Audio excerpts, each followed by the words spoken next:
2023 CUSA kickoff, joined now by Louisiana Tech head coach Sonny Cumbie, preseason special teams player of the year Smoke Harris, and defensive lineman Deshaun Hall. We will begin with a short opening statement from Coach Cumbie before opening it up to questions for him and our two student athletes. Thank you as well to those joining us today via Zoom. Please be sure to type your question in the chat along with your name and affiliation, and we will get to those once we finish here in the room.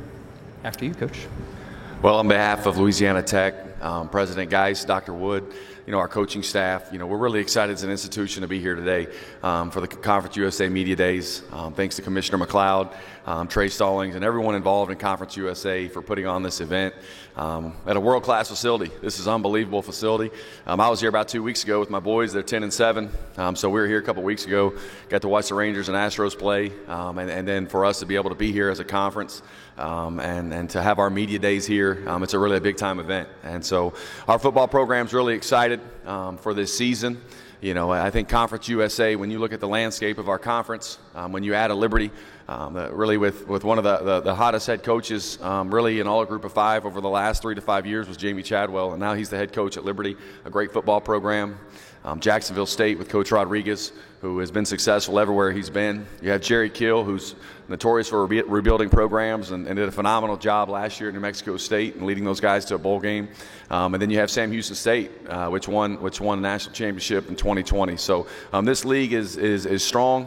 The remaining members that are joining with the new members, we're all excited. It's going to be a great competitive league. Our guys have worked extremely hard this summer. 2 of them here, Smoke Harris. In the era of transfer portal, in the era of NIL, you've got a kid who's been here for 6 years, and I don't know, he's seen a lot of football. He's the most electrifying punt returner in all of college football. He's one of the top slot receivers in all of college football. Everyone in our staff and all the places we've been, a joy to coach, and I think a joy to practice with every single day. Phenomenal practice player and a phenomenal player on Saturdays. And so extremely excited to have Smoke Harris here with us, and also Deshaun Hall, again, a fifth-year senior who's played a ton of football at Louisiana Tech, a strong, athletic, physical defensive lineman. I'm really excited about what Deshaun's going to provide on the field and then also leadership-wise for our football team. Both of these guys, since we've taken over 2 years ago, have been both feet in. They've worked extremely hard, and I think they do a great job in leading our football team. And I think there's no better example for our football team to have 2 kids from Louisiana to represent our football program today that are fifth-year seniors, sixth-year seniors, and I think they stand for a lot of what's right in college football.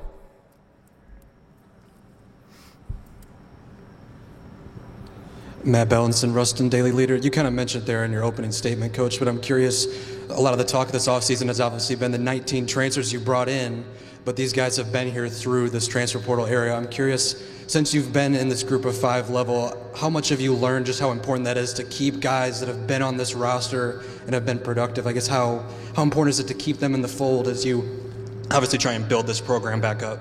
Well, I think it's extremely important that you have guys like Smoke that are productive players, like Deshaun Hall that are productive players that stay the course at your place because of the credibility it provides in the locker room.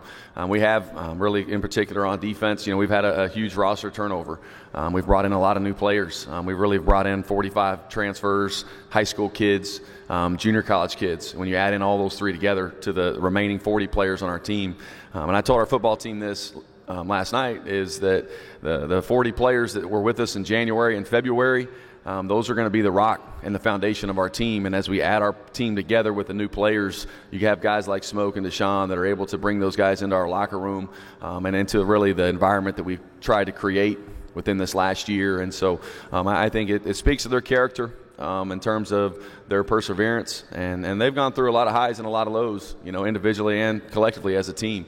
And so we're extremely excited to have them. And I think it's very important when you bring new players and new people into your program that you quickly get them acclimated and around guys that have done it the right way. Coach, I'm Mitch Lucas. I'm from the Kilgore, Texas News Herald, and I'm also from thefootballbeat.com. A lot of people here, so I may not get the microphone back. So I'm going to ask you a quick question.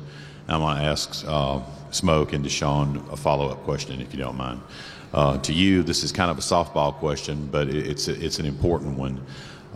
You get right off the bat, you got an important conference game with FIU right off the start. So if you could just talk about how important it is to get off to a good start, get the season off to a good start, and against a conference game. And Smoke and Deshaun, you guys are not only are you key members of the team, but you're also leaders. So if you could maybe after coach, just talk about how important it is to set a good example to the other guys. Thank you guys, by the way. Yeah. Well, appreciate you for being here, and I'm going to be brief too. I'm in my radio show. The guy who asked me the questions, he'll preface it with, "Hey, briefly answer this," and so I'll briefly answer this so these guys can speak. And in terms of whomever you play is extremely important to get off to a good start. This happens to be our first conference game against FIU, and Coach McIntyre has done a phenomenal job in his first year there, and he's done a great job everywhere he's been. And so I think for us, in terms of the importance of starting the season, we have to start fast. We have to start camp fast, and that's where there's 5 teams in this conference that are doing that this week. And so we got to get ready to rock and roll. And it's going to be a tough challenge. They got after us last year, but I think for our players, the main thing is let's get the best team we can together today, tomorrow, and then day by day. I feel like it's a very good thing to have guys like us lead teams. I mean, everybody needs leaders. I mean, we have guys coming in, have people like Coach said, we have transfers and all those guys coming in, so they need somebody to help them get through the tough times and stuff like that. I mean, football stuff, as far as like meetings, being on time, showing them how to do things the right way. And that plays a big toll in on Saturdays. You knowing that you can trust this guy to be where he's supposed to be at this time. He's doing the right thing when nobody's looking, stuff like that. So that's what I would say. I would like to say that it's important to have some key guys or guys you can trust in position of management or leadership, because as my professor, Dr. B. Fuller, said, that failure in a business is solely on management and leadership.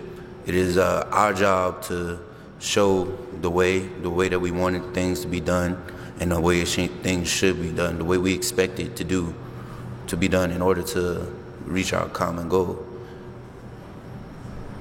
I like that D. Hall gave a shout out to his professor. We need more of that.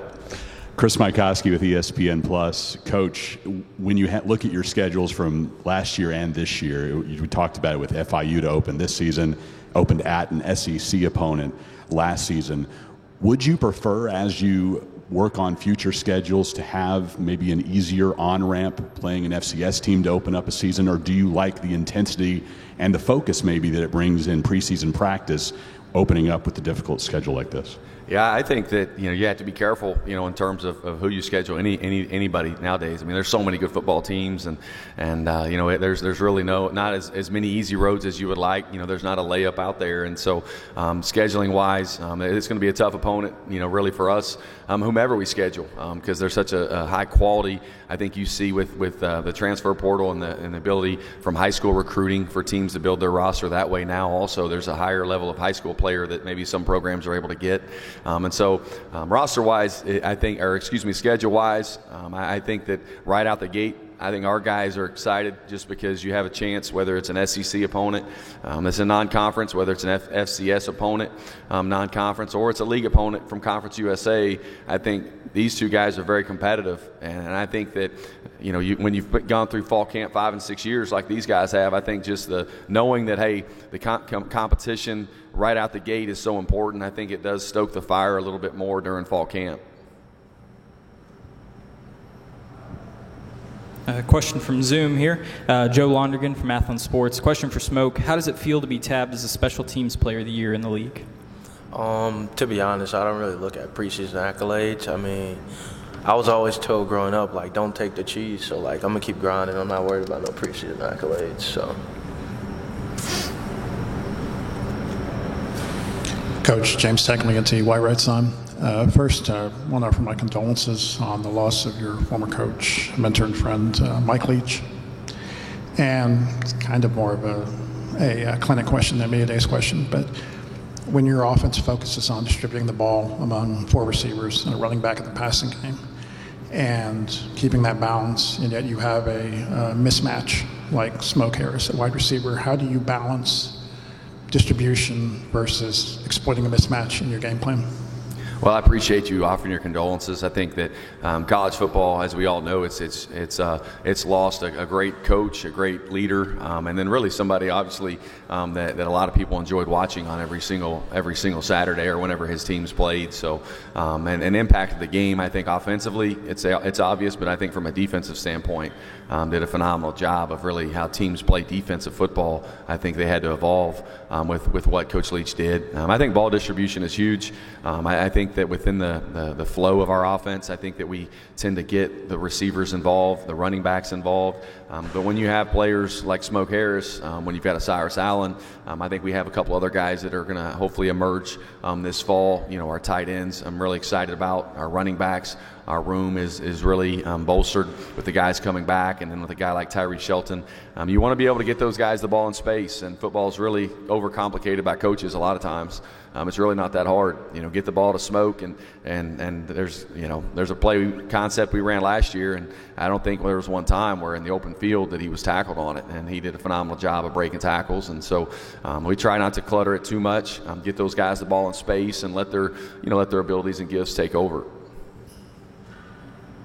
Smoke, you've had a lot of quarterback change since you've been here at Louisiana Tech. I'm curious now that Hank has come into this mix, what do you feel like he's going to bring to this offense this season? I feel like Hank is going to bring a lot of experience. We had a lot of quarterback changes since I've been here. Went through 5 since I've been here, and he's locked in. We got another guy too he's coming along too. So but Hank brings a lot of experience, a lot of great decision making, a lot of leadership and stuff like that. So it should be fun. To piggyback on that, we have a similar question in Zoom from Ben Carlisle with Bleed Tech Blue. For Coach Cumbie, how has Hank progressed in the offseason since he got to Ruston? No, Hank's done a really good job of progressing. I think if you go back to the spring, I think it was probably practice 7 or 8. I think he finally started reacting a little bit more than just learning and absorbing a new offense. And definitely his demeanor and his intensity, I think, has increased in June and July.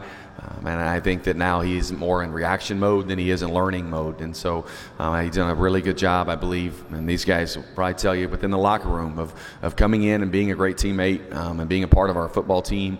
And I think one of the things when you have a guy that started 29 games, he's 29 as a starter, and he's had a lot of success, is in our meeting rooms, it's wanting to be taught. It's wanting to learn. It's not coming in and being like, well, we did it this way at this place, and we did it this way this one time. And it's an open mind. There's open dialogue. And I think with our team, he's done a very good job of progressing in June and July. Jack Turner, again there, him and Jack, I think the two quarterbacks that have been working together most this summer have got a great relationship, and I think it's a good mentorship for both of them. And so I think that Hank is definitely in reaction mode now more than he is learning and what we're doing from an offensive scheme standpoint. Hi, Bob Steinfeld with CBS Sports. I was going to ask the question about the quarterback, but I think what's probably significant is to talk about the protection he must get from your offensive line. Can you talk a little bit about that? Yeah, that's really the key to all football teams is the offensive line and defensive line. Really, what it boils down to is can you win in the trenches, can you protect the quarterback, and can you affect the quarterback with a pass rush? And so I'm excited about our offensive line. We bring back really 4 starters. Carson Bruno at right tackle. Right guard is the spot where we're still looking to try to fill the void of the starter that left there. But I think we have some very, very capable players that are going to be really strong at that position. At center, you've got Abe Delphin, which you thought these guys were old. Abe's older than these guys. He's been around, I think, 7 years now. He's getting his 3rd degree from Louisiana Tech. So Abe Delphin's come back for another run, and he'll be our center. So he's like a returning starter. He ruptured his Achilles in the Clemson game last year. At left guard, you got Bert Hale. Bert Hale started 6 games for us last year towards the end of the season. Extremely athletic, very strong, and Bert's really one that players and coaches, we have a screen drill, and Bert will get his hands on some coaches during screen drill, and it does not work out very well for our coaches. So strong-handed dude. And then at left tackle, Dakota White, very athletic, played a lot of football. We've got to protect the quarterback better. We've got to be able to run the football, and not only when we have to, but when we need to. And so I think they're a group that's meshed a lot. Coach Nathan Young and Coach Ty Barrett have done a very good job throughout the course of the summer and this season and spring of getting those guys to play a cohesive unit. All right, we got one final question in the back there. Stephen Pappas, KTV. This goes for everybody. You guys have a 4-week stretch this year where you play on Friday, Thursday, Tuesday. Do you have any thought of how you guys are going to go about that, both from a coaching standpoint and a player's perspective? Well, I probably shouldn't say this in front of the other coaches. We might just keep the same game plan for all 4 games. You know, you maximize the practice reps on it all. I think we're excited from the standpoint of I'm excited as a coach. I think you like to play games, and I think our players, and I'll let them speak, but I'm excited for them because they get to display their talents on TV, and their families get to see them. It's a super competitive league. I mean, playing on a Friday night in UTEP is going to be very difficult. And then you come back home and play Western Kentucky. Then you go on the road and play Middle Tennessee, which is a really good football team. And then you host New Mexico State that following Tuesday. And so I'm excited to be able to play a lot of games in a short time, and excited that our players get to display their talents on national TV. Thank you all very much for your time today. We will have Middle Tennessee up next at 9:30.